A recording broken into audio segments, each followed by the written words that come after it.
this is pretty much the home screen of the application, and here you can go ahead and select the get started option.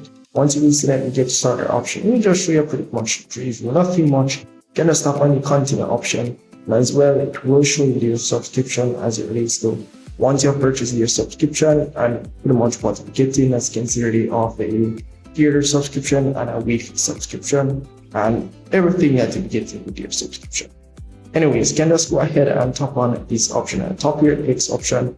Here you get a one free book generation, which you can generate your pages and so forth. So I'm going to test it out this application. I'm not sure if they do give you actually free, but let's see.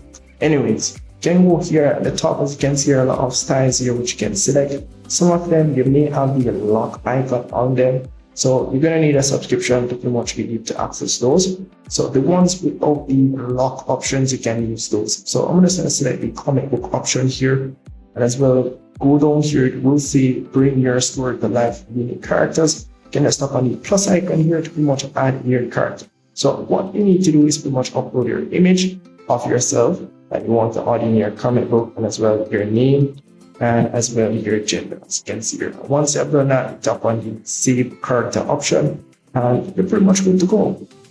Down here, you can tap on the inspire me option, but you have to enter your story as it relates to what you want your comic book or whatever or a manga to be about.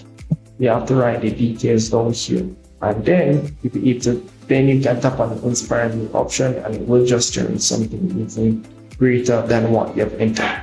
So down here at the advanced section here, you can also select whichever language you want the comic or the manga to be in. It can be in English, Portuguese, French, whatever the case is, it's all there.